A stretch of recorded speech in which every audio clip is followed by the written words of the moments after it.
Welcome back. పల్లెల్లో politics యాక్చువల్గా పంచాయతీ ఎన్నికలకు పార్టీలకు సంబంధం లేదు. సొంత గుర్తులపైనే అటు సర్పంచ్లు వార్డు మెంబర్లు పోటీకి దిగుతారు. పల్లెల్లో రాజకీయ వాతావరణం ఉండకూడదు అన్నటువంటి ఉద్దేశంతో ఈ రకమైనటువంటి ఎన్నికలు ఉంటాయి. బట్ సిచ్యువేషన్ కొన్ని రోజులుగా, కొన్ని సంవత్సరాలుగా, కొన్ని దశాబ్దాలుగా చూస్తే మారుతూ వస్తోంది. ముఖ్యంగా పల్లెల్లో పట్టు కోసం ఇక్కడ పట్టు సాధిస్తే నెక్స్ట్ వచ్చేటువంటి అసెంబ్లీ, లోక్సభ ఎన్నికల్లో కూడా విజయం సాధించవచ్చు అన్నటువంటి ధీమాతో ఈ పల్లెలపైన కూడా పార్టీలు ఫోకస్ పెట్టినటువంటి పరిస్థితి చూస్తూ ఉన్నాం. నిన్న పంచాయతీ ఎన్నికలకు సంబంధించి, తొలి విడత ఎన్నికలకు సంబంధించి నామినేషన్స్ అనేవి దాఖలవుతున్న సిచ్యువేషన్ నిన్ననే ప్రారంభమైంది, దాఖలవుతూ వస్తున్నాయి. సో ఒక్కో పార్టీ ఒక్కో విధమైనటువంటి వ్యూహంతో ముందుకెళ్తోంది. అధికార పక్షం అధికారంలో ఉన్నాం, ఖచ్చితంగా పట్టు సాధించాల్సినటువంటి అవసరం ఉంటుంది. ముఖ్యంగా పాలనకు సంబంధించినటువంటి అంశాలపైన ప్రస్తావన వచ్చినప్పుడు కావచ్చు, ఈ విజయం అనేది కీలకంగా ఉండేటువంటి అవకాశం ఉంటుంది. మరోవైపు బీఆర్ఎస్ ప్రధాన ప్రతిపక్షంగా ఉన్నటువంటి బీఆర్ఎస్ మొన్న జూబ్లీహిల్స్ ఎన్నికల్లో ఓడినటువంటి క్రమంలో ఈ లోకల్ బాడీ ఎలక్షన్లో కనుక చూస్తే పల్లెల్లో సిచ్యువేషన్ ఎలా ఉంది, పల్లెల్లో పట్టు ఉందా లేదా, ఎటువంటి అంటే వచ్చేటువంటి ఎన్నికలకు ఏ విధంగా సంసిద్ధంగా ఉండాలన్నటువంటిది ఒక టార్గెట్గా ఉండేటువంటి అవకాశం ఉంది. అటు బీజేపీ చూస్తే ఉత్తర తెలంగాణపై గట్టిగానే ఫోకస్ పెట్టినట్టుంది. ముఖ్యంగా పట్టణాల్లో చూస్తే బీజేపీకి డౌట్ లేదు, కాస్త పట్టున్నటువంటి సిచ్యువేషన్ ఉంటుంది. బట్ పల్లెల్లో పరిస్థితి ఏంటి అనేది బేరీజు వేసుకోవడానికి ఈ పంచాయతీ ఎన్నికలను దృష్టిలో పెట్టుకొని ముందుకెళ్తున్నటువంటి పరిస్థితి, ఫోకస్ చేసినటువంటి పరిస్థితి కనిపిస్తోంది. మరి గెస్ట్లతో డిస్కస్ చేద్దాం. వాళ్ళ బలాలు అంటే వాళ్ళ సపోర్టర్స్కు వీళ్ళ పేరు చెప్తే ఏ విధంగా ఓట్లు పడతాయి అనేది వాళ్ళ కాన్ఫిడెన్స్ ఏంటో చూద్దాం. గౌరీ సతీష్ గారు, వీరు కాంగ్రెస్ సీనియర్ నాయకులు. నమస్తే అండి, welcome to the debate. Doctor Dudimetla Balaraju గారు, వీరు బీఆర్ఎస్ సీనియర్ నాయకులు. నమస్తే అండి బాలరాజు గారు, welcome to the debate. Venkatareddy గారు, వీరు బీజేపీ సీనియర్ నాయకులు. నమస్తే అండి వెంకటరెడ్డి గారు, వెల్కమ్ టు ద డిబేట్. చెప్పండి, ముందుగా వెంకటరెడ్డి గారు చెప్పండి. ఈ ఎన్నికల్లో ముఖ్యంగా ఉత్తర తెలంగాణపై బీజేపీ ఫోకస్ పెడుతుంది అనిపిస్తోంది, లేదంటే ఓవరాల్ చెప్పండి. ఉత్తర తెలంగాణ అనేటువంటిది సరే, అది మామూలుగా మీడియాలో వస్తున్నటువంటి కథనం ఏంటంటే మేము బలంగా ఉన్నాము, ఎంపీస్ ఉన్నారు మాకు, కాబట్టి ఆ కోణం లోపల ఎమ్మెల్యేలు ఉన్నారు, దాన్ని ఆటోమేటిక్గా మీడియా తీసుకున్నటువంటి ఒక అంశం కిందనే ఉండవచ్చు. కానీ మొత్తం రాష్ట్రంగా మేము తీసుకుంటున్నటువంటి నిర్ణయాలు కానివ్వండి, దానికి సంబంధించినటువంటి ముందు జాగ్రత్తలు కానివ్వండి, వ్యూహాలు కానీ, ఎత్తుగడలు కానీ మాకు ఉన్నవి. ఇప్పుడు మేము అంతా కూడా 3-4 రోజుల నుంచి టీఆర్ఎస్, బీఆర్ఎస్, కాంగ్రెస్ వాళ్ళు మాట్లాడుకుంటున్నారు. కానీ మేము మాటలు తక్కువ చేసినాం, గ్రౌండ్లోకి వెళ్ళిపోయినటువంటి పరిస్థితి కనపడుతున్నటువంటిది. ఇప్పుడు రేపు 30వ తేదీ నాడు ఇక్కడే రంగారెడ్డి జిల్లా మహేశ్వరంలో మేము కార్యశాల పెట్టడం జరుగుతున్నట్టు, రాష్ట్రానికి సంబంధించినటువంటి ఎత్తుగడలు ఏంది అనేటువంటిది ఒక వారం రోజుల నుంచి మేము ప్రయత్నం చేస్తున్నాము. అది ఒకటి బ్రహ్మాండంగా మేము ముందుకు తీసుకుపోతున్న సందర్భము. మేము ఆల్రెడీ ప్రజల్లో చాలా మంది ఏమనుకుంటారంటే ఉత్తర తెలంగాణ కాదు, నేను రంగారెడ్డి జిల్లా వాడిని, నేను మహేశ్వరం ప్రాంతం అని. మా మహేశ్వరం ప్రాంతానికి సంబంధించి మండల ప్రెసిడెంట్ గతంలోనే ఎస్సీ భారతీయ జనతా పార్టీ జ్యోతి అనే అమ్మాయి ఎలక్ట్ అయినటువంటిది. యాచారంలో కూడా మేము ఎలక్ట్ అయినాము. మాకు సిటీ చుట్టూ ఉండే సర్వనగర్ మున్సిపల్ కార్పొరేటర్స్ దీంట్లో కూడా మేము మా 15 మంది సభ్యులు ఉన్నారు. మేము బలంగా ఉన్నటువంటి పరిస్థితి, కొత్తగా ఏం కాదు. కాబట్టి రంగారెడ్డి జిల్లా కూడా, మీరు ఉత్తర తెలంగాణ కదా, రంగారెడ్డి జిల్లా నేను స్టడీ చేస్తున్నాను కాబట్టి మేము బలంగా స్థానిక సంస్థల ఎన్నికల లోపల ఇప్పుడు మా ఊరు ఉంది, మా ఊరు ఎస్సీ దళిత మహిళకు సంబంధించినటువంటి రిజర్వేషన్ ఫస్ట్ టైం ఇవాళ మేము గెలవబోతున్నాం అనేటువంటిది. ఇది కిషన్ రెడ్డి గారి గ్రామము. చాలా చక్కగా మాకు మొత్తం మొన్న అసెంబ్లీలో జరిగినటువంటి ఓట్లలో కూడా ఫస్ట్ 2 గ్రామాల లోపల మా అభ్యర్థికి వచ్చినటువంటి ఓట్ల లోపల మా ఊరు ఒకటి ఉంది. అట్లాగే దాని ప్రభావం చాలా కీలకంగా ఉన్నది, చాలా గొప్ప మార్పులు జరుగుతాయి. సరే, అక్కడక్కడ కొంత కనపడినటువంటి దాంట్లో అంటే మామూలుగా బీజేపీకి సంబంధించి ఈవెన్ మీరు కూడా కొన్ని సందర్భాల్లో చెబుతుంటారు, మీరు అంటే బీజేపీ నేతలు ముఖ్యంగా పట్టణాలకు సంబంధించి బీజేపీ గురించి కొంచెం పట్టు ఉంటుంది. ఎట్ ద సేమ్ టైం పల్లెల్లోకి వచ్చేసరికి సిచ్యువేషన్ వేరేలా ఉంటుంది, ఎన్నికలకు సంబంధించి వాటిపైన సపోర్ట్ అనేది. సో అట్లా లేదు, అది మీరు చాలా కాలం నుంచి వాదన వస్తున్నటువంటిది. ఎప్పుడు దత్తాత్రేయ గారు, నరేంద్ర గారు ఉన్నప్పటి నుంచి ఈ వాదనలు పట్టణ ప్రాంతాలలో ఉంటుంది, ఇది గ్రామాలలో లేదు అనేటువంటి. అట్లా లేదు ఇప్పుడు పరిస్థితి. ఖమ్మంలో మాకు 2,20,000 ఓట్లు పార్లమెంట్కి వచ్చినాయి మేడం. ఒక ఓటు వేస్తున్నారు కదా, ఎందుకు వేస్తున్నారు? బీజేపీ గుర్తు అనేది ఒకటి ఉంది అనేటువంటిది మామూలుగా తెలుసు కదా. నల్గొండ జిల్లాలో మాకు 2,00,000 ఓట్లు వచ్చినాయి, మీకు బలంగా కాంగ్రెస్ ఉన్నప్పటికీ కూడా. కాబట్టి అట్లాంటి పరిస్థితి వల్ల లేదు. ఎవరు ఊహించినారండి? ఎర్ర సైన్యం ఉన్నటువంటి జిల్లాలో ఉత్తర తెలంగాణ నక్సలైట్లు, కమ్యూనిస్టు భావజాలం ఉన్నటువంటి ప్రాంతాల లోపల కాషాయ దళం రపరపలాడుతున్నటువంటిది. ఇది చెప్పారు ఎవరైనా? 15 ఏళ్ల కింద, 20 ఏళ్ల కింద ఇట్లా జరుగుతుందని చెప్పినారా? ఏం చెప్పినారు? కరీంనగర్ అంటే నక్సలైట్లు, నిజామాబాద్ అంటే నక్సలైట్లు, మావోయిస్టులు, ఆదిలాబాద్ అంటే అది, వరంగల్ అంటే ఇది, మెదక్ అంటే అది. ఇంకా కీలకంగా ప్రభావితమైనటువంటి ప్రాంతాల్లో కూడా ఇవాళ కాషాయ దళం జెండా ముందుకు రావాలనేది మీరు గమనించాలి. కాబట్టి రాజకీయాల్లో ఏది శాశ్వతం కాదు. వెంకటరెడ్డి గారు, ఇప్పుడు ఈ ఎన్నికల్లో మీ కాన్ఫిడెన్స్ ఏంటి పల్లెల్లో? మా కాన్ఫిడెన్స్, మాకుండే కాన్ఫిడెన్స్ మాకున్నది. మాకు బలంగానే మేము వస్తాం. ఇప్పుడు నేను చెప్పినటువంటి ఎక్కడెక్కడైతే మీరు అన్నట్టుగా ముందు మీడియా కూడా గుర్తించింది కాబట్టి థ్యాంక్స్. ఉత్తర తెలంగాణలో మాకు కీలకమైన ఆ ప్రాంతాల లోపల మాకు వచ్చేటువంటి స్థానాలు అధికంగా మాకు 70-75% మాకు స్థానాలు మాకు వస్తాయి. మిగతా ఇంకా 1-2 జిల్లాలలో కొంత ఇటు అటు ఉంటే ఉండవచ్చు, అది వేరే సంగతి, దాని గురించి నేను మాట్లాడాను. కానీ మిగతా హైదరాబాద్ చుట్టూ కానివ్వండి, ఇక్కడ మహబూబ్నగర్ సంబంధించినటువంటిది కానీ ఎక్కడెక్కడైతే మా ఎంపీలు గెలవడం జరిగినటువంటిదో ఒక బేస్ మాకు ఆల్రెడీ వచ్చింది. మేము తప్పకుండా అక్కడ గెలుస్తామనేటువంటిది ఉంది. హైదరాబాద్ చుట్టూ ఉండేటువంటి అయితే బ్రహ్మాండమైనటువంటి విజయావకాశాలు భారతీయ జనతా పార్టీకి ఉన్నదనేటువంటిది మాకు ఉండేటువంటి ప్రాథమిక అంచనాల ప్రకారంగా వస్తున్నటువంటి ఒక సందర్భాన్ని మనం గుర్తుంచుకోవాల్సినటువంటి అవసరం ఉంది. ఇక మేము మున్సిపల్ అన్నప్పుడు దాని వేరే టాపిక్ మేము మాట్లాడాలి. అప్పుడు పద్ధతి మీరే ఒప్పుకుంటున్నారు పట్టణ ప్రాంతాల్లో అనేటువంటిది. అట్లా లేదు ఇప్పుడు పరిస్థితి. మీరు చాలా మార్పులు వచ్చినాయి పార్టీలలో, ప్రజలలో మార్పులు వచ్చినాయి. మోదీ గారి పట్ల ఒక భావం పెరిగింది. మోదీ గారి యొక్క పాలన పట్ల ప్రజల్లో వచ్చినటువంటి ఒక గొప్ప మార్పు అనేటువంటిది భారతీయ జనతా పార్టీ తెలంగాణలో మేము అవునా కాదా ఇప్పుడు చాలా మంది సందర్భాలలో మీరు చర్చల్లో వస్తున్నది, మీడియాలో వస్తుంది, ప్రజల్లో వస్తుంది. ఆల్టర్నేటివ్ బీజేపీ అనేటువంటిది ఎవరు చెప్పినారండి? 5-6 ఏళ్ల కింద బీజేపీకి ఆల్టర్నేటివ్ అవుతుంది, 8 సీట్లు పార్లమెంట్లో వస్తాయని ఎవరు చెప్పినారు? 35% ఓట్లు మన లోకసభలో మాకు రావడం అనేటువంటిది మేము కూడా ఊహించలే. 35% రావడం అనేటువంటిది మేము కూడా ఊహించలే. వాస్తవానికి మేము అనుకున్న 30 దగ్గర ఆగుతామని అనుకున్నాం, కానీ అట్లా లేదు, పరిస్థితి లేదు. కాబట్టి భారతీయ జనతా పార్టీ తన సత్తా ఏందో స్థానిక సంస్థల్లో ముఖ్యంగా సంబంధించినట్లు చూపిస్తుంది. బాలరాజు గారు మేడం చెప్పండి, ముఖ్యంగా ఈ ఎన్నికలకు సంబంధించి మొన్న రిజల్ట్ అంటే ఇవి వాటికి సంబంధం ఉందా, పార్టీలకు సంబంధం ఉందా, పార్టీ గుర్తులు ఉండవు, వీటికి సంబంధించి ఇవన్నీ పక్కన పెడితే డెఫినెట్గా పల్లెల్లో పార్టీలన్నీ మకాం వేసిన సిచ్యువేషన్ చూస్తూ ఉన్నాము. వాళ్ళ సపోర్టర్స్ని గెలిపించుకునేటువంటి దాంట్లో గట్టిగానే ఉన్నారు. క్యాడర్లతో మీటింగ్ల మీద మీటింగ్లు పెట్టుకుంటూ ఉన్నారు. సో ఈ క్రమంలో అధికార పక్షాన్ని వాళ్ళు సపోర్ట్ చేసినటువంటి పర్సన్ కాకుండా బీఆర్ఎస్కు సంబంధించి చూసేటువంటి అవకాశాలు ఉన్నాయని మీకు అనిపిస్తుందా? ఒకవైపు నిధుల గురించి, గ్రామాల అభివృద్ధి గురించి అని అంటే కనుక సెంట్రల్ నుంచి ఏమొస్తుంది, స్టేట్ నుంచి ఏమొస్తున్నాయి నిధులు అన్నటువంటి లెక్కలు ఉంటాయి. సో ఇవన్నీ దాటుకొని బీఆర్ఎస్ సపోర్టర్స్ వైపు చూసేటువంటి అవకాశం పల్లెల్లో ఎంతవరకు ఉన్నది అనుకుంటున్నారు? ఓకే జ్యోత్స్న గారు, ముందుగా మీకు అదేవిధంగా హెచ్ఎంటీవీ ప్రేక్షకులకు, ప్యానెల్లో పెద్దలు భారతీయ జనతా పార్టీ ప్రతినిధి వెంకరెడ్డి గారికి, అదేవిధంగా కాంగ్రెస్ పార్టీ ప్రతినిధి గౌరీ సతీష్ గారికి నమస్కారం. ఇలా 2-3 అంశాలు పల్లెల్లో ప్రభావితం చేస్తున్నాయి. గతంలో కేసీఆర్ గారి నాయకత్వంలో ఉన్నప్పుడు పల్లె ప్రగతి పేరుతోటి ఏదైతే కార్యక్రమాలు నిర్వహించినమో ఆ కార్యక్రమాల నిర్వహణ ఈ 2 సంవత్సరాల కాలంలో పల్లెల్లో ఎట్లా ఉందనే అంశాన్ని స్పష్టంగా ప్రజలు బేరేజ్ వేసుకుంటారు. ఆ బేరేజ్ తోనే ఓటింగ్ లో పాల్గొంటారనే అంశం ఇవాళ బీఆర్ఎస్ పార్టీ భావిస్తాం. 2, గ్రామీణ ప్రాంతాలు ఇవాళ పల్లెలే పట్టుకొమ్మలు. గాంధీజీ కలగన్న గ్రామీణ స్వరాజ్యాన్ని స్థాపించాలని చాలా మంది అనేక రకాల హామీలు ఇచ్చిన హామీలు ఎందుకు ఇవాళ అమలు కావటం అనే అంశాన్ని స్పష్టంగా ప్రజలు బేరేజ్ వేసుకుంటారు. ఇవాళ మహిళలకు ఇచ్చేటువంటి 2500 ప్రభావితం చేస్తుంది, వృద్ధులకు ఇచ్చేటువంటి పింఛన్ విషయం ప్రభావితం చేస్తుంది, నిరుద్యోగులకు ఇచ్చేటువంటి నిరుద్యోగ వృత్తి ప్రభావితం చేస్తుంది, యువతకు కాంగ్రెస్ పార్టీ ఇచ్చిన హామీలు ప్రభావితం చేస్తుంది. ఇవన్నీ కూడా ప్రతిపక్ష పార్టీగా ఇవాళ బీఆర్ఎస్ పార్టీ గ్రామాలలో గతంలో అనేక గ్రామాలలో అంటే 90% పైకి గ్రామాలలో ఆ రోజు బీఆర్ఎస్ పార్టీ సర్పంచ్ ఎలక్షన్స్ లో కావచ్చు, అదేవిధంగా ఎంపీపీ ఎలక్షన్స్ లో కావచ్చు, జెడ్పీటీసీ ఎలక్షన్ లో కావచ్చు, మిగతా కార్పొరేషన్ ఎలక్షన్ లో కూడా ప్రభావితం చేసింది, గెలిచినాం కూడా. కాబట్టి ఇలా మాజీ సర్పంచ్లు కానీ మాజీ ఎంపీటీసీలు అందరూ కూడా బీఆర్ఎస్ పార్టీ వాళ్ళే అత్యధికంగా ఉన్నారు. కాబట్టి డెఫినెట్ గా ఈ అన్ని అంశాలని ప్రజల ముందు తీసుకువెళ్తా ఉన్నాం. మేము బాకీ కార్డు పేరుతోటి జూబ్లీస్ ఎలక్షన్ లో ఎప్పుడైతే బాకీ కార్డ్స్ కొట్టించినామో ఆ బాకీ కార్డ్స్ అనేవి ఇలా రాష్ట్ర వ్యాప్తంగా అన్ని కాన్స్టెన్సీలకు మా కాన్స్టెన్సీ ఇన్ఛార్జీలకు పంపించింది. ఇలా కాంగ్రెస్ పార్టీ ఏమి బాకీ పడ్డది, ఎన్ని రకాలుగా ఇలా రైతాంగం విషయంలో మీరు అంటా ఉన్నారు, రైతాంగం విషయంలో వీరు చేసినటువంటి రుణమాఫీ అమలు ఎట్లా అయింది, అదేవిధంగా రైతు బంధు ఎట్లా వేయగలిగారు, అదేవిధంగా రైతాంగానికి సంబంధించి గొడ్లో కొనుగోలు ఏ విధంగా జరుగుతూ ఉంది, ఈ అంశాలు కూడా ప్రభావితం చేస్తాయి. రీసెంట్ గా 4-5 నెలల కింద ఏదైతే వానాకాలం సంబంధించినటువంటి సాగయ్యేటప్పుడు ఎంత ఇబ్బందులు పడరు యూరియా కోసం అనే అంశం కూడా ప్రభావితం అవుతుంది. కాబట్టి ప్రతి అంశాన్ని ఇవాళ ప్రజలకు గుర్తు చేస్తూ ఒక ప్రతిపక్ష పార్టీగా మా పార్టీ అభ్యర్థులు ఎవరైతే బీఆర్ఎస్ పార్టీ మద్దతు ఇచ్చిన అభ్యర్థులకు మద్దతు ఇస్తూనే పార్టీ బలోపేతం అవుతూనే, ఎందుకంటే జూబ్లీస్ ఎలక్షన్ లో మేము ఓడిపోవచ్చు, కానీ జూబ్లీ ఓటర్లు ఏం చెప్పినారు, ఇక్కడ తెలంగాణలో ప్రతిపక్షం అనేది బీఆర్ఎస్ పార్టీ నిరూపించగలిగారు కదా. ఓట్ల ద్వారా 75,000 ఓట్లు మాకు వచ్చినవి, వాళ్ళకు 99,000 ఓట్లు వాళ్ళకు వచ్చినవి, వాళ్ళకు మాత్రం 25,000 గ్యాప్, ఒక 12-13,000 తగ్గించేస్తే బీఆర్ఎస్ పార్టీ విజయకేతనం అయ్యేది. కానీ అన్ని రకాలుగా అధికారం వారికి ఉంది కాబట్టి, అభివృద్ధి మేమే చేస్తామని చెప్పారు కాబట్టి, అదేవిధంగా అన్ని రకాల సామధాన భేద దండోపాయాలు ఉపయోగించి ఏ రకమైనటువంటి అవకాశాలు చేసినారు అనేది ప్రజలందరూ చూసినారు.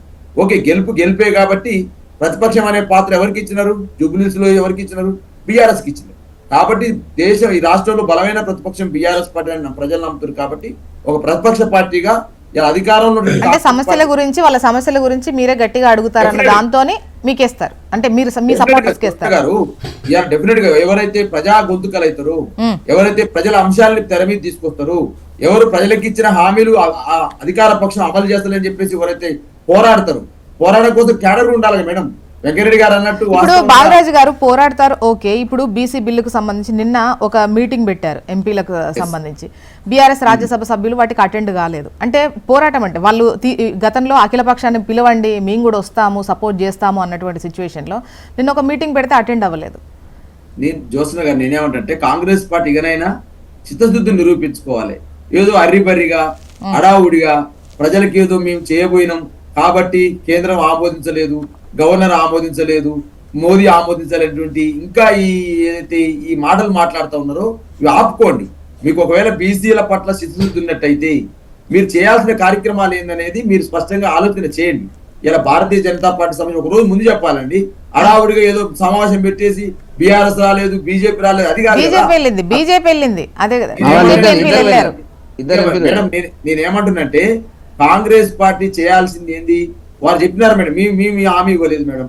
కామారెడ్డి డిక్లరేషన్ పెట్టింది వాళ్ళు, ప్రజలకు హామీ ఇచ్చింది వాళ్ళు, ఎలక్షన్ లో బీసీల ఓట్లు వేయించుకొని గద్దెనెక్కింది వీళ్ళు. ఇవాళకి 2 సంవత్సరాలు అవుతుంది మేడం, 2 సంవత్సరాల 15 రోజులు అవుతుంది ఈ రోజుకి. వాళ్ళు ఏది కామారెడ్డి బాలరాజు గారు హామీ ఇచ్చింది వాళ్లే, చేయాల్సింది వాళ్లే. ఈ క్రమంలో బిల్లు పెట్టారు, మీరు మద్దతు ఇచ్చారు, బీజేపీ మద్దతు ఇచ్చింది. అఖిలపక్షాన్ని పిలవండి, అసలు ఇప్పటి వరకు అఖిలపక్షాన్ని తీసుకెళ్లారా అని ప్రశ్నించిన మీరు ముఖ్యంగా ఒక మీటింగ్ ప్రధానిని కలిసి ఈ విషయాలు విన్నవిద్దాము, ప్రధాని అపాయింట్మెంట్ తీసుకోవాల్సినటువంటి అవసరం ఉంది. సో మిమ్మల్ని కూడా పిలిచినప్పుడు ముందు ఈ మీటింగ్ ఇది ఇనిషియల్ గా ఇక్కడ అదే కదా మేడం మాకు ఇన్విటేషన్ రాలేదా? మాకు ఇన్విటేషన్ రావడం ఎట్లా పోతాము? అరిబరిగా ఏదో మీటింగ్ పెట్టేసి రాండి అన్నట్టు ఎట్లా పోతారు? ఢిల్లీ కూడా జంతర్ మంతర్ ధర్నా పెట్టినారు, బీసీ సంఘాలను పెట్టినారు, దానికి వెనకాల కాంగ్రెస్ ఉంది. కాంగ్రెస్ పార్టీ చేసినటువంటి సభకు బీఆర్ఎస్ ఎట్లా వెళ్తుందమ్మా? హామీ ఇచ్చింది కాంగ్రెస్, అమలు చేయాల్సింది కాంగ్రెస్. అక్కడ కాదు, నిన్న సమావేశం, నిన్న అఖిలపక్షం తీసుకెళ్లడం కోసమే నిన్న సమావేశం పెట్టి, అయితే ఇక్కడ రాజ్యసభ సభ్యులు ఉన్నారు కదా, మీకు రాజ్యసభకు వచ్చినప్పుడు మా సపోర్ట్ ఉంటది అని గతంలో చెప్పినారు కదా. మేము చెప్తున్నాం మేడం, హెచ్ఎంటీ ద్వారా బీఆర్ఎస్ పార్టీ స్టాండ్ చెప్తా ఉన్నాం. ఏదైతే శాసనసభలో పెట్టినప్పుడు ఆ బిల్లుకు మద్దతు ఇచ్చింది బీఆర్ఎస్ పార్టీ. ఇవాళ కూడా మేము చెప్తా ఉన్నాం, మీరు పద్ధతి ప్రకారం అన్ని పార్టీలకు ముందస్తుగా తెలియజేసి ఏదో మీదేదో మేమే ఛాంపియన్ కావాలి, బీసీల పట్ల కాంగ్రెస్ పార్టీ చేసింది అనేటువంటి ఆలోచన విధానం ఏదైతే ఉందో దాన్ని మదిలో నుంచి తీసేయండి. వాస్తవంగా బీసీలకు బాగుపడాలని ఆలోచన చేయండి, బీసీలకు రిజర్వేషన్ రావాలని ఆలోచన చేసి మీరు సమావేశాలు ఏర్పాటు చేస్తే డెఫినెట్ గా బీఆర్ఎస్ పార్టీ వస్తుంది. మేడం నేను ఇలా అడుగుతా ఉన్నాను కాంగ్రెస్ పార్టీని, ఇలా స్పష్టంగా అడుగుతా ఉన్నాను, మీరు ఎంత రిజర్వేషన్ ఇచ్చారు మేడం? 42% రిజర్వేషన్ ఇస్తామని చెప్పినారు. ఇలా మీరు ఇచ్చింది ఎంత? 17%. అంటే 12,000 గ్రామ పంచాయతీలు 20.08% అని చెప్పి అంటున్నారు మేడం. కొన్ని జిల్లాలలో కామారెడ్డి ములుగు, మహాబాద్, ఆదిలాబాద్, ఆసిఫాబాద్ 3, 4, 5% ఉంటాయి బీసీలకు. కొత్తగూడెంలో 0% ఉంది మేడం. బీసీ రిజర్వేషన్ లేవు. ఇలా 75 సంవత్సరాల స్వతంత్ర భారతదేశంలో ఖమ్మం జిల్లాలో ఒక బీసీ ఎమ్మెల్యే లేదంటే తలదించుకునే పరిస్థితి వచ్చింది. ఖమ్మం జిల్లాలో బీసీ జనాభా లేదా? ఒక్క ఎమ్మెల్యే చెప్పండి. కాంగ్రెస్ సమాధానం కూడా నేను 2-3 అంశాలు ప్రతిపక్షం కాబట్టి మేము అడిగేది ఏంటంటే, పోయినసారి ఎంత ఇచ్చినారు శాతము, ఈ రోజు ఎంత శాతం ఇచ్చినారు? పోయినసారి కంటే 225 గ్రామ పంచాయతీలు తగ్గినాయండి బీసీలకు. అదేవిధంగా ఉత్తమ్ కుమార్ రెడ్డి గారి నియోజకవర్గంలో పాలకీడు అనేటువంటి మండలం ఉంటది, బీసీలకు ఒక్క సర్పంచ్ కేటాయించిన పరిస్థితి కనపడ్డది. మరి 2019లో ఎన్ని కేటాయించినాము, 2025కి వచ్చే వరకు ఎన్ని కేటాయించారు? 228 గ్రామ పంచాయతీలు తగ్గినవి. ఎందుకు తగ్గినవి? రిజర్వేషన్ పెట్టినాయి కదా. ఒకసారి సతీష్ గారు సమాధానం తీసుకుందాం ప్లీజ్. సతీష్ గారు, ఒకటి పంచాయతీల్లో అంటే అధికారం ఇది మామూలుగా ఆనవాయితీగా కూడా వస్తూ ఉంటుంది, పంచాయతీలకు సంబంధించి కావచ్చు, ముఖ్యంగా జెడ్పీటీసీ, ఎంపీటీసీ ఈ విధంగా ఉన్నప్పుడు అధికార మార్పిడి జరిగిన తర్వాత, ఎన్నికలు వచ్చిన తర్వాత కూడా అధికార పక్షానికి జంప్ అయిన సిచ్యువేషన్లు చూస్తూ ఉంటాం, పెద్ద ఎత్తున వచ్చి జాయిన్ అవుతుంటారు. సో ఇప్పుడు అధికార పక్షంలో మీరు ఉన్నారు కాబట్టి డెఫినెట్గా ఆ కాన్ఫిడెన్స్తో మా గెలుపు ఉంటుంది అన్నటువంటిది ఉందా? లేదంటే మీ గెలుపు మీరు సపోర్ట్ చేసినటువంటి వాళ్ళు గెలుస్తారు అనడానికి మీ కాన్ఫిడెన్స్ ఏంటి అనేది ఒకటి. అండ్ ముందుగా ఒకసారి ఇదైతే మీరు క్లారిటీ ఇవ్వండి, అక్కడ లోక్సభ సభ్యులకు మాత్రమే నిన్నటి మీటింగ్కి ఆహ్వానం పలికారా, రాజ్యసభ సభ్యులకు కూడా ఇన్విటేషన్ వెళ్ళిందా ఈ మీటింగ్కి సంబంధించి అనేది ఒక క్లారిటీ రావాలి. ముందుగా చర్చలో పాల్గొంటున్నటువంటి భారతీయ జనతా పార్టీ సీనియర్ నాయకులు వెంకటరెడ్డి గారికి, బీఆర్ఎస్ పార్టీ సీనియర్ నాయకులు కార్పొరేషన్ మాజీ చైర్మన్ గారు బాలరాజ్ గారికి, మీకు హెచ్ఎంటీవీ ప్రేక్షకులందరూ కూడా ఉదయం నమస్కారం తెలియజేస్తూ, నమస్తే అండి. అందరం కూడా వాస్తవాన్ని చర్చించాలి. ఎందుకనంటే 1 డే బిఫోర్ గౌరవ ఉప ముఖ్యమంత్రి గారు వాళ్ళ వర్కింగ్ ప్రెసిడెంట్ గారికి ఫోన్ చేసి చెప్పిన తర్వాత చెప్పలేదు అనడం అనేది సత్యదూరమైనటువంటి మాట. ఎందుకనంటే బీసీలకు ఈ స్థానిక సంస్థలు 3 కేటగిరీలో ఎన్నికలు జరుగుతాయని మనందరూ కూడా బాగా తెలుసు. గ్రామ పంచాయతీ, మండల పరిషత్, జిల్లా పరిషత్. ఏదైతే గ్రామాల అభివృద్ధి కుంటుపడతా ఉంది, గ్రామాలలో రిజర్వేషన్లు అమలు చేయాలి, దాంట్లో భాగంగానే ఇక్కడైతే మౌలిక సదుపాయాలలో కల్పనలో కానీ అక్కడ ఉన్నటువంటి ఉద్యోగులకు వేతనాల విషయంలో కానీ కేంద్ర ప్రభుత్వం నుంచి రావాల్సినటువంటి నిధులు కానీ రాష్ట్రం యొక్క పరిపాలనా సౌలభ్యం కోసం కానీ ప్రజలకు కావలసినటువంటి సంక్షేమ పథకాలు అందడంలో కూడా తాత్సర్యం జరుగుతుంది. కాబట్టి ముందుగా ఈ గ్రామ పంచాయతీల ఎన్నికలు జరపాలనే ఉద్దేశంతో ప్రజాప్రభుత్వము కేబినెట్ నిర్ణయం తీసుకున్న తర్వాత ఇక్కడ ఉన్నటువంటి తెలంగాణ రాష్ట్రంలో తెలంగాణ ప్రజలు మాకు అవకాశం ఇచ్చారు. దానికి అనుగుణంగా ఖచ్చితంగా ఇక్కడ ఉన్నటువంటి బీసీలందరికీ కూడా ఎవరైతే గతంలో గుడ్డగాల్చి ఈ సమాజం మీద వేసి తడిగుడ్డతోది గొంతు కోసినటువంటి టీఆర్ఎస్ బీఆర్ఎస్ పార్టీ ఏ విధంగానంటే బీసీలకు 33% రిజర్వేషన్ ఉన్నటువంటి దాన్ని 22% చేసినటువంటి ఘనత టీఆర్ఎస్ బీఆర్ఎస్ పార్టీదా ఒక్కసారి ఆత్మపరిశీలన చేసుకోవాలి. దాంతోపాటుగా ఎక్కడైతే దేశంలో ఏ రాష్ట్రం చేయనటువంటి విధంగా కులగణన చేస్తే కనీసం ఈ కులగణన కూడా పార్టిసిపేట్ చేయొద్దని చెప్పి గౌరవ హరీష్ రావు గారు కానీ, గౌరవ కేటీఆర్ గారు కానీ, గౌరవ కేసీఆర్ గారు కానీ పిలుపునిస్తే బీసీల మీద ప్రేమ ఉన్నట్టా లేదా? ఎస్, మేమే హామీ ఇచ్చినాం. దానికి ఏ విధంగా చేయాలో ఆ విధంగా ప్రొసీజర్ ప్రకారం చేయవలసినటువంటి బాధ్యత మా మీద ఉంది. కాబట్టి అందుకే డెడికేషన్ కమిషన్ ద్వారా కేటగిరీ స్ట్రాటజికల్గా ఒక డేటా తయారు చేసినాం. ఎక్కడైతే ఆ స్టాటా ప్రకారమే గతంలో సుప్రీంకోర్టు ఏదైతే ఆధారంగా తీసుకొని రిజెక్ట్ చేసిందో, ఎత్తుకైతే ఈబీసీ రిజర్వేషన్ ఇచ్చిన తర్వాత 50% క్యాప్ ఎగిరిపోయిందో, ఇందిరాసాని కేసు విషయంలో కానీ మిగతా వారి కేసు విషయంలో కానీ దానికి అడ్డంకి కావద్దన్న ఉద్దేశంతో మేము ప్రొసీజర్ ప్రకారం చేస్తే కనీసం ఇంప్లీడ్ కండి హైకోర్టులో అని చెప్పి గౌరవ బీసీ సంక్షేమ మంత్రి గారు అప్పీల్ చేసినప్పటికీ కూడా అటు బీఆర్ఎస్ కానీ బీజేపీ కానీ అప్పీల్ కాలేదు, వాళ్ళు ఇంప్లీడ్ కాలేరు అనేది ఒక్కసారి మనం ఆలోచన చేయాలి, వాస్తవాన్ని గ్రహించాలి. అది మర్చిపోయి వాళ్ళు హామీ ఇస్తే మేమెందుకు నెరవేరుస్తామంటే ఈ సమాజం ఏం చెప్తుంది అనేది కూడా వాళ్ళు అసెంబ్లీలో సపోర్ట్ చేశారు బిల్లుకి, మిగతా వాటికి కూడా సపోర్ట్ చేస్తాము అని చెప్పేసి అన్నారు. నిన్న రాని విషయానికి సంబంధించి ఇన్విటేషన్ అనేది ఒకటి. అండ్ ఇంకొకటి ఏంటంటే పంచాయతీ ఎన్నికలకు సంబంధించి తొలి విడత దానికి సంబంధించి నిన్న నామినేషన్లు కూడా ప్రారంభమైపోయినాయి. ఇప్పుడు అంటే బీసీ అంశానికి సంబంధించి ఈ ప్రస్తావన ఇంకా ఎందుకు ఇప్పుడు అనేది కరెక్ట్ టైమేనా? అంటే రాబోయే ఏదైతే పార్టీ గుర్తుతో జరగబోయే మండల పరిషత్ ఎన్నికలు కానీ జిల్లా పరిషత్ ఎన్నికలు కానీ ఖచ్చితంగా 42% బీసీలకు కేటాయించాలనే ఉద్దేశంతో ఖచ్చితంగా దాన్ని ఒక డౌట్ అంటే బీసీలకు సంబంధించి ఈవెన్ పార్టీలు న్యాయం చేయాలనుకున్నా కూడా పార్టీల పరంగా ఇన్ని ఇద్దాము అని అనుకున్నా కూడా జెడ్పీటీసీ ఎంపీటీసీకి వర్కౌట్ అవుతుంది. ఇక్కడ సర్పంచ్ ఎన్నికలకు సంబంధించి పార్టీల గుర్తులుండవు, సొంతంగా ఇండివిజువల్గానే వాళ్ళు కంటెస్ట్ చేసేటువంటి అవకాశం. ఈ క్రమంలో చట్టం ప్రకారం రిజర్వేషన్ వస్తే వాళ్ళకి ఏమైనా లాభం, వాళ్ళు ఇండివిజువల్ కంటెస్ట్ చేసి గెలిచిన వాళ్ళు మన పార్టీలోకి వచ్చేస్తే ఈ లెక్కలు అనేవి ఎంతవరకు కరెక్ట్? అంటే రావాల్సింది ఇక్కడ పంచాయతీ ఎన్నికల్లో వస్తే ముఖ్యంగా తర్వాత జెడ్పీటీసీ వాటికి సంబంధించి ఈవెన్ అక్కడ మీ చేతుల్లో ఉండేటువంటి అవకాశం ఉంది, అన్ని పార్టీల చేతుల్లో ఉంటుంది. మీరందరూ ఒక డిస్కషన్కి వచ్చి కూడా ఇవ్వచ్చు పార్టీ నుండి ఇచ్చేటువంటి వాటికి సంబంధించి. బట్ దీనికి కుదరదు, దీనికి చట్ట ప్రకారం వస్తేనే కుదురుతుంది. కానీ మండల పరిషత్లో కూడా జిల్లా పరిషత్లో కూడా చట్ట ప్రకారంగా రిజర్వేషన్ అయినప్పుడు మాత్రమే ఆయా పార్టీలు రిజర్వేషన్ కేటాయించబడినటువంటి అభ్యర్థిని నిలబడడానికి అవకాశం ఉంటుంది. లేదంటే సహజంగా జరిగే అవకాశం ఏముంటుంది అంటే అక్కడ ఎవరైతే నాన్ రిజర్వ్ ప్లేస్ లో రిజర్వ్ క్యాండిడేట్ పడితే ఖచ్చితంగా ఉన్నటువంటి రాజకీయ నేపథ్యం లేనటువంటి రిజర్వ్డ్ క్యాండిడేట్లు నిలబడ్డప్పుడు వారు ఆర్థికంగా కానీ సామాజికంగా కానీ వారు ఎంబడి ఆయా పార్టీలు నిలబడడానికి అవకాశం ఉండదనేది మనం వాస్తవ పరిస్థితిని గ్రహించాలి. అందుకనే మండల పరిషత్లో కానీ జిల్లా పరిషత్లో కానీ ఎక్కడైతే పార్టీ గుర్తు మీద పోటీ చేసే అవకాశం ఉన్నటువంటి ఛాన్స్ ఉందో అక్కడ ఖచ్చితంగా 42% అమలు చేయాలి. మీరు ఏదైతే చెప్తా ఉన్నారో మీకు చిత్తశుద్ధి ఉంటే ఖచ్చితంగా రండి, కేంద్ర ప్రభుత్వాన్ని మొప్పిద్దాం.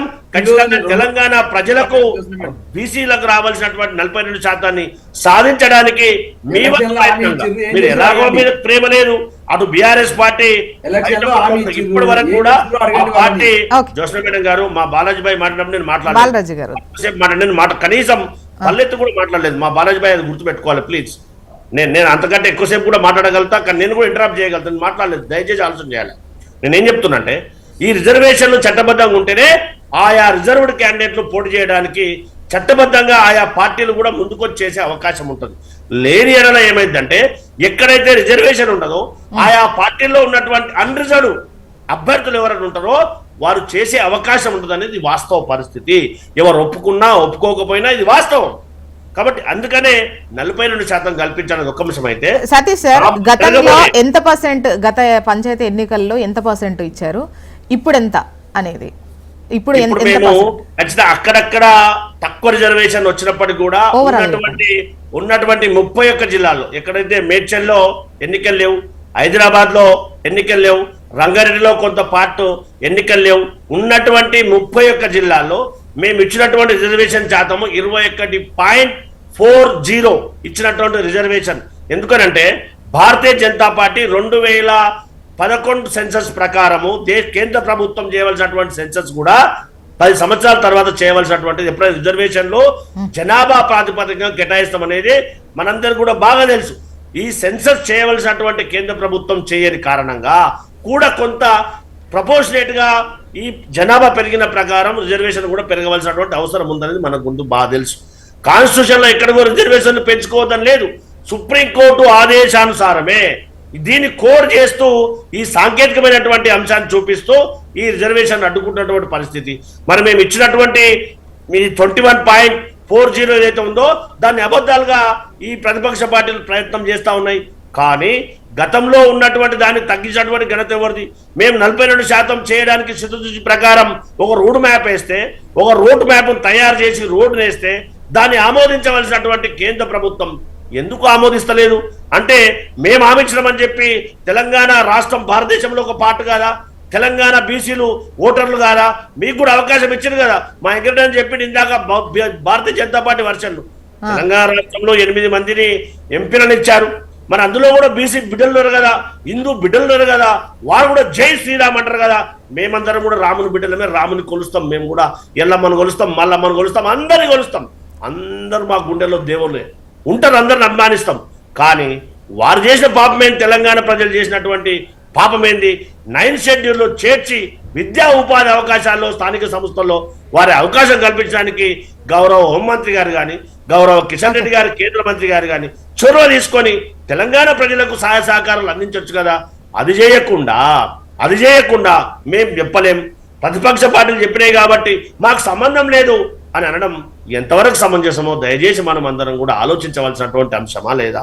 ఇక్కడ గ్రామ పంచాయతీ ఎన్నికలకు వస్తే ఖచ్చితంగా ఎవరైతే కాంగ్రెస్ పార్టీ సానుభూతి పరులు పార్టీకి పనిచేసినటువంటి వాళ్ళరో ఖచ్చితంగా 85 నుంచి 90% మా డబల్ బెడ్రూమ్ ఇల్లు కానీ, మేము ఇచ్చినటువంటి సంక్షేమ పథకాలు కానీ, మేము ఇచ్చినటువంటి మౌలిక సదుపాయాలకు రోడ్ల కల్పన కానీ, మేము ఇచ్చినటువంటి రాజీవ్ ఆరోగ్యశ్రీ పథకం ద్వారా కానీ, మిగతా ఉచిత బస్సు కానీ, మహిళా డాక్టర్ సంఘాలకు ఇస్తున్నటువంటి పథక డబ్బులు కానీ, ఇవన్నీ కూడా ఖచ్చితంగా ప్రజాప్రభుత్వాన్ని ఆశీర్వదించడానికి తెలంగాణ ఓటర్ దేవుళ్ళు మేము సపోర్ట్ చేసినటువంటి సర్పంచ్ గెలిపిస్తారని ప్రగాఢమైనటువంటి విశ్వాసంతో ఉన్నాం. అందులో ఎలాంటి అనుమానం లేదు. ఓకే, పంచాయతీ ఎన్నికలైనా కూడా పార్టీలన్నీ కూడా పెద్ద ఎత్తున ఫోకస్ చేసేటువంటి ఛాన్సెస్ ఉంటాయి. ఎందుకంటే పల్లెల్లో కూడా ప్రజలకు ఒక్కో పార్టీ పట్ల ఒక్కో అవగాహన ఉండి తీరాల్సినటువంటి అవసరం ఉంటుంది. చూద్దాం మరి ఈ పంచాయతీ ఎన్నికల్లో అంటే ఎవరి సపోర్టర్స్ గెలుస్తారు అనేది మనకు మున్ముందు తెలుస్తుంది. ఇక నెక్స్ట్ టాపిక్లోకి వెళ్దాము. ముఖ్యంగా ఈ రైతు భరోసాకు సంబంధించి, పంట పెట్టుబడి సాయానికి సంబంధించి, పంట వేస్తేనే పెట్టుబడి సాయం అన్నదానికి సంబంధించి ఏదైతే ఒక పైలట్ ప్రాజెక్టుగా శాటిలైట్ టెక్నాలజీతో పంట ఎక్కడ వేశారు, వేసిన వాళ్ళకి పెట్టుబడి సాయం ఇద్దాము అన్నటువంటి దృష్టితో ఒక ప్రాజెక్టును కూడా ప్రభుత్వం ఎత్తుకున్నట్టుగా ఉంది. సో మాట్లాడదాం, డిస్కస్ చేద్దాము. బాలరాజు గారు, ఇప్పుడు రైతు బంద్ అయినా రైతు భరోసా అయినా ఇచ్చేది పెట్టుబడి సాయంగానే కదా. సో పంట వేసిన వాళ్ళకే ఇవ్వడం న్యాయం కదా. ఇప్పుడు మేడం నేను ఏమంటే, ఇప్పుడు పంట వేసిన వాళ్ళకే ఇస్తామని చెప్పేసి ఏదైతే అంటా ఉన్నారో, యాసంగి పంట వేరే తిరిగా సాగైతుంది, వానాకాలం పంట వేరే తిరిగా సాగైతుంది. మొత్తం టోటల్ గా పంట సాగయ్యేది వానాకాలంలో 1,53,00,000 ఎకరాలు సాగైతుంది. అదే మీరు వానాకాలం సీజన్ అయిపోయిన తర్వాత యాసంగి పంటకి ఏదైతే వచ్చే వరకు 60 లక్షలు కూడా సగం కూడా కాదు. మరి ఇప్పుడు ఆ ఎండాకాలం ఏదైతే యాసంగి సీజన్ లో నువ్వు సర్వే చేస్తే 60 లక్షలు సాగు చేసినట్టు అవుతుంది. మరి మిగతా భూమి ఖాళీ ఉందని చెప్పి చెప్తారు. కాబట్టి వాస్తవంగా రైతు కాడ ఉన్నటువంటి భూమి ఏదైతే ఉందో 1,53,00,000, సాగైన భూమి మాత్రం 60 లక్షలనే వస్తుంది. కాబట్టి యాసంగికి వానాకాలానికి తేడా ఉంటది. కాబట్టి మీరు ఈ సాగు పేరుతో ఎందుకు కోత పెడుతున్నారు అనేదే ప్రధానమైనటువంటి సమస్యగా ఇలా దాపురించి ఉంది. రెండోది మేడం, ఇవాళ నేను అంటాను, కాంగ్రెస్ పార్టీ అధికారంలోకి వచ్చే ముందు ఏం హామీ ఇచ్చింది?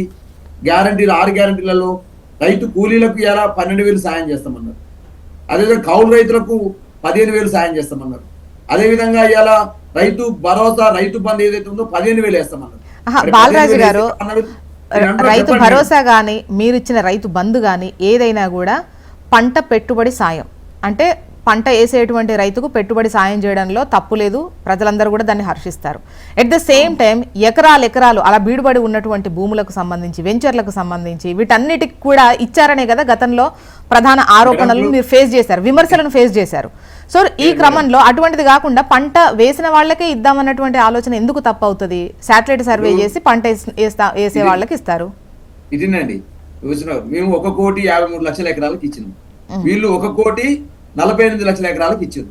మరి ఇప్పుడు మరి రియల్ ఎస్టేట్ భూములు ఏడుండే ఎకరాలకు రైతు బంధు గతంలో ఏమి ఇచ్చినాము? మరి అది చెప్పాలి మేడం. ఏమంటే అన్ని అసంబద్ధమైన ఆరోపణలు, అబద్ధమైన ఆరోపణలు చేసి 4 ప్రజల్ని డైవర్స్ చేసిన మాట వాస్తవం. 1,53,00,000 ఎకరాలకు మేము ఇచ్చినాం మేడం ప్రతి సాగులో. వీళ్ళు కూడా 1,48,00,000 ఎకరాలని తేల్చిరు. వీళ్ళు 1,45,00,000 ఇచ్చిరు. 45 అంటే 8 లక్షల ఎకరాలే ఇప్పుడు ఉన్నాయా? అతను ఏమన్నారు, 1,000 ఎకరాలకి 1,00,000 ఎకరాలకి భూములకు మీరు ఇచ్చినట్టు కదా, ఎక్కడ ఇచ్చినట్టు. కాబట్టి అబద్ధాలని తేలిపోయింది. రెండో పాయింట్, మీరు ఏదైతే 2020 బాలరాజు గారు అది తగ్గిద్దామని ఒక టర్మ్ ఇవ్వక తప్పని పరిస్థితి మేడం. సో అవన్నీ జ్యోత్స్న గారు మీకు అర్థం కావట్లేదు. మీరు స్పష్టంగా ప్రజలకు చెప్పాల్సింది ఏంటంటే, మీరు ప్రతి రైతుకు ఎకరానికి మేము 15,000 ఇస్తామని చెప్పిరా లేదా? ఆ రోజు సాగు చేసిన భూమికే ఇస్తాం రైతు బంధు అని మీరు అన్నరా? లేకపోతే సాగు చేయని భూమికి ఇయ్యమని చెప్పేసి మీరు ఎలక్షన్ లో చెప్పిరా? చెప్పండి. ఫస్ట్ పాయింట్ ఏమని చెప్పారు? రైతే, అది రైతుకు సంబంధించిన వాళ్ళకు రైతు బంధు ఇస్తామని చెప్పినారు. దాన్ని రైతు భరోసాగా మార్చిర్రు. 15,000 ఇస్తామని చెప్పారు. ఆ రోజు ఏమన్నా వ్యవసాయ వానాకాలంలో సాగు చేసిన పంటకే ఇస్తాము, యాసంగిలో సాగు చేసిన పంటకి ఇస్తామని ఏమైనా చెప్పిరా? చెప్పండి జ్యోత్స్న గారు, మీరు చెప్పండి. నేను అడుగుతున్నా, హెచ్ఎంటీ ద్వారా అడుగుతున్నా. అటువంటిది ఏం లేదు కదా. ప్రతి రైతుకు ప్రతి ఎకరాకు ఇస్తామని చెప్పినారు. అది కాబట్టే మీరు ప్రతి ఎకరాకి ఇవ్వకుండా మళ్ళీ ఇదేంది సర్వే ఏంది, సర్వే పేరుతోటి ఈ కోత ఏంది అనేది బీఆర్ఎస్ పార్టీ అడుగుతా ఉంది. రెండో పాయింట్, ఇలా వీళ్ళు వచ్చిన తర్వాతకి 23-24లో వాళ్ళు ఎలక్షన్ లో గెలిచినారు, డిసెంబర్ లో గెలిచినారు. మేము 7,000 కోట్లు ట్రెజరీలో ఉంచిపోయినాం. అది మేలో వేసినారు. 7,000 కోట్లు వేసినారు. వాస్తవంగా వేయాల్సింది ఎంత? వీళ్ళు 8,000-10,000 కోట్లు ఇవ్వాలి, కానీ అది ఇవ్వలేరు. అది అప్పుడు ఇచ్చిన 15,000లో 5,000 మాత్రం, 7,500లో 5,000 మాత్రం 2,500 ఎగ్గొట్టిండ్రు. ఓకే, ఈ సర్వే పట్ల మీకున్న అభ్యంతరం చెప్పండి బాలరాజు గారు. సర్వే చేయడం, రైతుని ఇలా కోత పెట్టడం కోసమే, కోసమే మళ్ళా ప్రయత్నం చేస్తావు అనేది బీఆర్ఎస్ పార్టీ వాదన. 100% రైతుకు బోనస్ ఎగ్గొట్టినారు. రైతు బంధుని ఎగ్గొట్టిన పరిస్థితి కనపడతా ఉంది. ఇలా 2 కార్లు ఎగ్గొట్టారు మేడం. 2024-25 వానకాలం ఎగ్గొట్టినారు. 2024-25 యాసంగి సీజన్ కూడా వీళ్ళు రైతు బంధు 2 సార్లు ఎగ్గొట్టినారు. 3 ఎకరాలు ఉన్న వాళ్ళకేమో ఒక సీజన్ లో ఇచ్చినారు. అసలు టోటల్ మొత్తం ఇయ్యింది ఒక సీజన్ ఉన్నది. మరి వీళ్ళు మన ఇచ్చింది 12,000 ఇచ్చినారు, ఇంకా 3,000 ఎగ్గొట్టినారు. ఏమంటారు అమ్మ మీరు ఆ రోజు చెప్పొచ్చుగా, మీరు ఆ రోజు మేము ఎలక్షన్ హామీ ఇచ్చేటప్పుడు బీఆర్ఎస్ వానాకాలం సీజన్ లో అందరికి ఇచ్చింది మేము ఇయ్యమని చెప్పనుండ్రి, లేకపోతే యాసంగి సీజన్ లో మేము అందరికి ఇచ్చిర్రు మేము ఇయ్యమని చెప్పనుండ్రి, మేము 12,000 10,000 ఇచ్చిర్రు మేము 12,000 ఇస్తామని చెప్పనుండ్రి. 15,000 ఎందుకు అన్నారు? ఇప్పుడు గుర్తొచ్చింది మీకు? బడ్జెట్ ఇప్పుడు గుర్తొచ్చింది, ఆ బడ్జెట్ లేని హామీ ఇస్తాం గుర్తు రాలేదా? కాబట్టి కాంగ్రెస్ పార్టీ రైతాంగాన్ని దగా చేసింది. బోనస్ ఎంత? 1,100 కోట్లు బోనస్ బాకీ ఉందండి. ఇప్పుడు 1,53,00,000. ఒకసారి వెంకటరెడ్డి గారు ప్లీజ్, వెంకటరెడ్డి గారి అభిప్రాయం తీసుకోండి, మళ్ళీ మనకు సమయం అయిపోద్ది. బాలరాజు గారు కొనేది కూడా తప్పుకుంటారు, కొనుగోలు కేంద్రాలు ఓపెన్ చేస్తలేరు, కొనుగోలు తక్కువ చేస్తున్నారు, బోనస్ ఇస్తలేరు. రైతాంగాన్ని నిండా ముంచింది కాంగ్రెస్ పార్టీ. ఏ ముఖం పెట్టుకుని రేపు ఓట్లు? వెంకటరెడ్డి గారు కాబట్టి మేము అవన్నీ వివరిస్తాం. బాలరాజు గారు చెప్పండి, ఇంతకుముందు మీరు హ్యాండ్ రైజ్ చేసినట్టున్నారు. ఇప్పుడు ఒకటి మేడం, రైతు భరోసాకు సంబంధించినటువంటి విషయం లోపల మార్పులు సంస్కరణలు ఒకవేళ రేవంత్ రెడ్డి గారి తీసుకురావదలుచుకున్నట్టయితే ఆయన మెడకు ఉరిబడ్డట్టే లెక్క. ఎందుకంటే రైతుకు ఈ దేశంలో ఎంత చేసినా కూడా తక్కువే. గుర్తుపెట్టుకోండి, రైతు అన్నదానికి నిర్వచనం మీరన్నట్టుగా పంట వేసినటువంటి పొలానికి ఏమేమి ఇస్తామంటే, ఇప్పుడు సపోజ్ నా కేసు తీసుకోండి, నాది 10 ఎకరాలు ఉంది. 10 ఎకరాల లోపల 4 ఎకరాలు తరి, 6 ఎకరాలు కుష్కి వానకాలంలో ఒక పంట మాత్రమే పండుతుంది, ఇంకోటి పండదు అంటే దానికి ఎగ్గొడతారా మీరు? నేను అడుగుతున్న ప్రశ్న. గొర్రెలు ఉంటాయి, బర్రెలు ఉంటాయి, ఇక్కడ మామూలుగా యాదవులు గొల్లోళ్ళు వాళ్ళందరూ కూడా ఏంటంటే 2 ఎకరాలు తరి పక్కన ఎకర పొలం వాళ్ళందరూ ఏం చేస్తారంటే గడ్డి పెంచుకుంటారు. మీరు దాన్ని వ్యవసాయం అంటే నిర్వచనం ఏంటంటే మీరు ఎగ్గొట్టే ప్రయత్నం లోపల వీళ్ళు చేస్తున్నటువంటి ఒక కుట్రలో భాగం కిందనే భారతీయ జనతా పార్టీ భావిస్తున్నటువంటిది. మీరు అవునన్నా కాదన్నా రాజకీయాలకు అతీతంగా చెప్తున్నట్టు గుట్టలకి ఏంటి, రాళ్ళకి ఏంటి, భూస్వాములకి ఏంటి అని చెప్పడం లేదు. మీరు ఏంది ఇప్పుడు ఒక్కొక్కటి ఎగ్గొట్టే దాంట్లో వెతుకుతున్నారు. ఇప్పుడు ఫీజు రీఎంబర్స్మెంట్ కూడా గత ప్రభుత్వం బాకీలు పెట్టిపోతే అది ఇవ్వడం లేదు. మీరు చాలా మార్పులు వస్తున్నాయి. కాబట్టి ఆయనకు తెలిసినటువంటి రేవంత్ రెడ్డి గారు తెలిసింది అంటే రైతును ఇప్పుడు పాలకు వ్యవసాయం అంటే ఏంటంటే దున్నడము, వరి వండడము, జొన్నలు మొక్కజొన్న వండడమే కాదు కదా, పాడి పరిశ్రమ ఉంటుంది, కోళ్ళ పరిశ్రమ ఉంటుంది, గడ్డి పెంచుకునే పద్ధతి ఉంటుంది. ఇవన్నీ కావంటే వ్యవసాయం కిందకి రావా? అక్కడ ఏం పండించినామంటే ఏమొస్తుందండి? మీరు సెటిలైట్ ద్వారా చూసినామంటే పిచ్చి పనులన్నీ కూడా రైతులు అసలు రాళ్ళు పట్టుకొని కొట్టడానికి సిద్ధంగా ఉన్నారు. మీకు అర్థమైతే లేదు. మీరు అవునన్నా కాదని కూడా రాజకీయాలకు అత్యంతగా మాట్లాడుతున్నది ఏంటంటే కేసీఆర్ చేసినటువంటిది బ్రహ్మాండంగా సక్సెస్ అయింది. ఆనాడు ఆయన గెలవడానికి 88 సీట్లు రావడానికి కూడా అది ఒక కారణం. సరే ఆయన ఉంటే ఇవన్నీ ఏం జరిగేది, మిగతా దాంట్లో వాళ్ళు ఇచ్చినట్టు అవినీతి ఏంటంటే చర్చకు నేను పోదలుచుకోలేదు. కాదు, రైతాంగం వల్ల ఆ చర్చ చేస్తున్నటువంటి సందర్భం ఉంది. పోల్ట్రీ ఫామ్ ఉంటుందండి, రైతు విషయంలో ఎందుకు కాంప్రమైజ్ అవుతుండండి? రైతు అంటే మీరు మొత్తం నీటి వసతి వ్యవసాయ యోగ్యమైన భూమికి ఇవ్వండి అని అంటున్నాం. వ్యవసాయ యోగ్యమైన భూమి అంటే నాకున్న 10 ఎకరాలు వ్యవసాయ యోగ్యం, ఒక పంట పండుతుంది, ఇంకో పంట పండదు నీళ్ళు లేకపోతే. అంటే నువ్వు ఏ లేదు కాబట్టి సెటిలైట్ కనపడతలేవు నువ్వు కాబట్టి నేను ఎగ్గొడతా అనేటువంటి పద్ధతిలో వస్తావా? ఏమవుతుందంటే రైతుకు రైతులు ఎంత చేసినా కూడా, ఏ ప్రభుత్వం ఎంత చేసినా కూడా తక్కువే. మీరు గుర్తుపెట్టుకోండి. నిజంగానే నేనంటే చేయకపోవచ్చు, నేను కౌలుదారికి ఇవ్వచ్చు, జరగవచ్చు, కానీ బతకాలి కదా, అతను కూడా బతకాలి కదా. కాబట్టి ఇవాళ మనం ఇవన్నీ కూడా మనకు వాళ్ళకి ఎవరు సలహాలు ఇస్తున్నారో మనకు తెలియదు. ఒకే ఒకటి రేవంత్ రెడ్డి గారు చేసిన దాంట్లో సక్సెస్ అయింది బస్సులకు సంబంధించి తప్ప ఏ స్కీమ్ కూడా ఫుల్ ఫ్లెడ్జ్గా పోలేదు. రైతుకు సంబంధించినటువంటి విషయం లోపల ఇప్పుడు మీరు రైతు బంధు ఒక్కటే కాదు మేడం, వాళ్ళు చేసింది ఏంది, ఇన్పుట్ సబ్సిడీకి సంబంధించినటువంటిది కానీ, పరికరాలకు సంబంధించి కానీ, విత్తనాలకు సంబంధించింది కానీ, సబ్సిడీలు కానీ కేసీఆర్ గవర్నమెంట్ ఎగ్గొట్టి ఇది తీసుకొచ్చినాడు.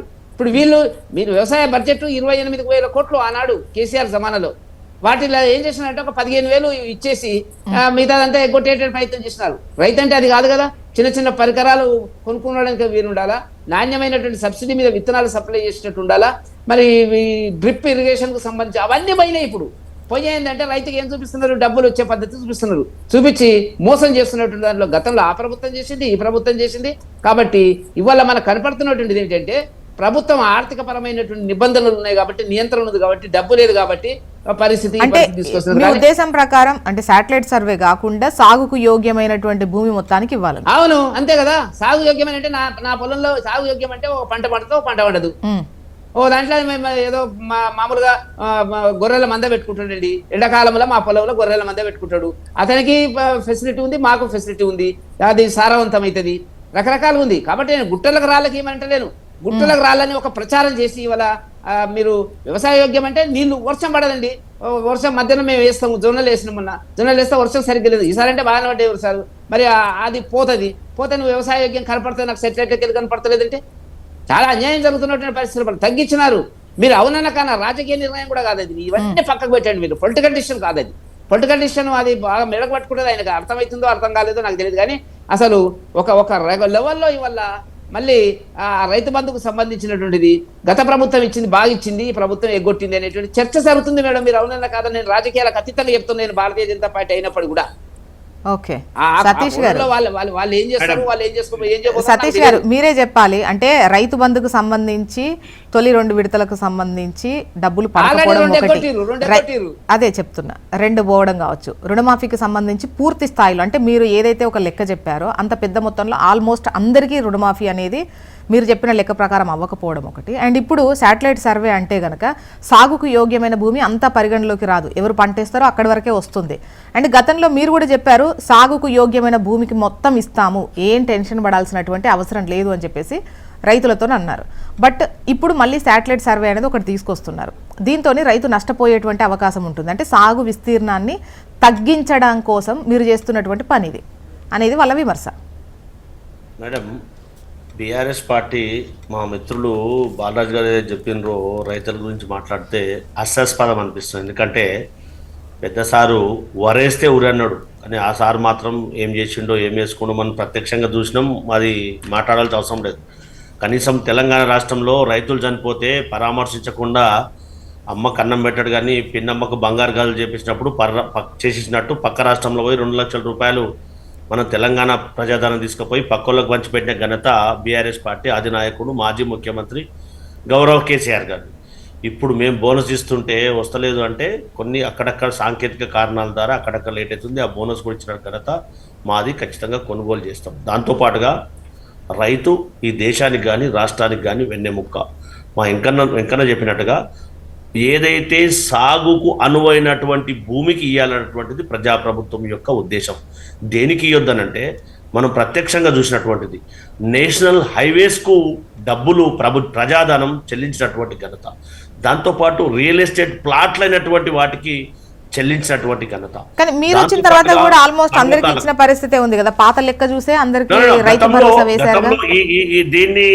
దీన్ని సెటరేట్ చేయడానికి టైం పట్టింది కాబట్టి అందులో కొన్నిటికి మాత్రమే మనం చేయగలిగాం కాబట్టి మిగతా వాటన్నిటిని స్ట్రీమ్లైన్ చేయాలనే ఉద్దేశంతో ఈ విధంగా చేస్తుండ్రు. ఖచ్చితంగా ప్రజాప్రభుత్వం ఏం ఆలోచిస్తుందంటే సాగుకు అనువైనటువంటి ప్రతి సెంటుకు డబ్బులు ఇవ్వాలని ప్రభుత్వం ప్రయత్నం చేస్తూ ఉంది. ఎందుకంటే రైతు సంతోషంగా ఉంటేనే ఈ ప్రభుత్వానికి మంచిది. ఎందుకంటే మాకు పట్టం కట్టినటువంటి వాళ్ళు కూడా రూరల్ ప్రాంతంలో ఉన్నటువంటి రైతులు అనేది మా అందరికి కూడా బాగా తెలుసు. కాంగ్రెస్ పార్టీకి మరీ సతీష్ సార్, మీ దగ్గర లెక్క ఉండకుండా ఉంటుందా? ప్రభుత్వం దగ్గర లెక్క ఉంటుంది, ఎన్ని హెక్టార్ల పంట పండి, ఎంత సాగు భూమి ఉంది, ఎన్ని వెంచెస్ ఉన్నాయి, ఏది హైవే అన్నటువంటి లెక్క మీ దగ్గర ఉండకుండా ఉంటుందా? సో దానికి పెద్ద సమయం అవసరమా? జోష్న మేడం గారు చెప్పండి. దాన్ని పర్ఫెక్ట్ గా చేయాలనే ఉద్దేశంతో ఈ విధంగా పైలట్ ప్రాజెక్ట్ గా చేయడానికి చేస్తా ఉన్నాం. ఖచ్చితంగా సాగుకు యోగ్యమైనటువంటి ప్రతి సెంటుకు చెల్లించాలనేదే ప్రజాప్రభుత్వం గౌరవ ముఖ్యమంత్రి గారి. అంతేగాని ఎక్కడ కూడా రైతుకు అన్యాయం చేసే ఆలోచన లేనే లేదు. అట్లా నష్టం చేయాలనే ఆలోచన ప్రజాప్రభుత్వానికి గౌరవ ముఖ్యమంత్రి గారికి కానీ మంత్రిమండలికి ఎక్కడ కూడా లేదు. ఖచ్చితంగా రైతు భరోసా అనేది సాగుకు యోగ్యమైనటువంటి 2 పంటలు, కొన్ని ప్రాంతాల్లో వాటర్ ఉన్నటువంటి ప్రాంతాల్లో 3 పంటలు తీస్తారు. వారందరికీ కూడా ఖచ్చితంగా రైతు భరోసా వెనక ముందు అయినప్పటికీ కూడా చెల్లించే బాధ్యత ప్రజాప్రభుత్వం ఇచ్చినటువంటి హామీ. కాకపోతే ఇంతకుముందు వెంకటరెడ్డి గారు ఒకటి అన్నారు, అంటే 10 ఎకరాల భూమి ఉంటే మిగతా వాటిల్లో ఎంత పంట పండుతుంది, ఏమవుతుంది, ఒక యాసంగిలో ఎట్లా ఉంచుతారు, పంట వేస్తారు, ప్రతిసారి కొంత పార్ట్ సాగు చేస్తారు, కొంత పార్ట్ సాగు చేయరు. నాకు కూడా పొలం ఉంది, నేను కూడా సాగు చేపిస్తా, నాకు కూడా ఐడియా ఉంది కాబట్టి చెప్తా ఉన్నా. నేను ఒక్క మాట సతీష్ గారు, మీ సిబ్బంది ఏం చేసిందంటే వెరిఫై చేసి సార్ ఇది ఒకసారి వేయలేదు, ఒకసారి వేసిండ్రు, మొత్తం వేయలేదు, ఆ రకంగా రిపోర్ట్ ఇచ్చి తక్కువ చేసిండండి. ఉన్నటువంటి అగ్రికల్చర్ ఆఫీసర్లు ఆ విధంగా వాళ్ళకి ఏమి కమ్యూనికేషన్ గ్యాప్ వచ్చింది కాబట్టి ఆ విధంగా మీరు రాజకీయంగా మీ మెడకు ఉరి పడుతుంది. దీని మీద ఏ మాత్రం మార్పు చేసినా కూడా గుట్ట ఉంటది మేడం, గుట్ట ఉంటది. గుట్టలో సెంటుకు చెల్లించాలనేదే ప్రజాప్రభుత్వం యొక్క ఉద్యోగం. రియల్ ఎస్టేట్ సంస్థలకు, దాంతో పాటు హైవేస్ కు చెల్లించుకునే ప్రజాప్రభుత్వం యొక్క దృఢ సంకల్పం. దానికి ఇంత పెద్ద exercise అవసరం. ఓకే బాలరాజు గారు ఏంటి ఒక లైన్ లో చెప్పండి, మీరు ఏమనుకుంటున్నారు? క్వశ్చన్ ఏమైనా? నేనేమంటే జ్యోత్స్న గారు, రైతు ఎన్ని కష్టాలు పడితే ఎన్ని ఇబ్బందులు పడితే మేడం ఈ దేశంలో ఈ ప్రపంచంలో తను పండించిన పంటకు వాల్యూ నిర్ణయించని ఒక గొప్ప వ్యక్తి రైతు. మిగతా వాళ్ళు మంది నిర్ణయిస్తారు. ఓకే, ఇంకా శాటిలైట్ సర్వేస్ పైలట్ ప్రాజెక్ట్ గా తీసుకున్న తర్వాత చూసి అది ఎంతవరకు వస్తుంది లెక్క ఏంటి అన్న దాన్ని బట్టి ఆ తర్వాత ఒక క్లారిటీ వచ్చే అవకాశం ఉంది. ఇప్పుడు ఇది అమలు కాలేదు, బట్ శాటిలైట్ సర్వే ద్వారా పంట సాగు చేసేటువంటి భూమికే పెట్టుబడి సాయం ఇద్దామన్నటువంటి ఆలోచనతో చూస్తున్నారు. ఆ ప్రాజెక్ట్ అయిన తర్వాత మనకు ఒక క్లారిటీ వచ్చేటువంటి అవకాశం ఉంది, మరింత లోతుగా చర్చించుకునే ఛాన్స్ ఉంటుంది. And thank you so much అండి డిస్కషన్లో పాల్గొన్నందుకు. గౌరీ సతీష్ గారు, బాలరాజు గారు, వెంకటరెడ్డి గారు, థ్యాంక్ యూ అండి. ఇది వాళ్ళ న్యూస్ అనాలిసిస్. చూస్తూనే ఉండండి హెచ్ఎం టీవీ. వార్త ఆగదు, నిజం తాగదు.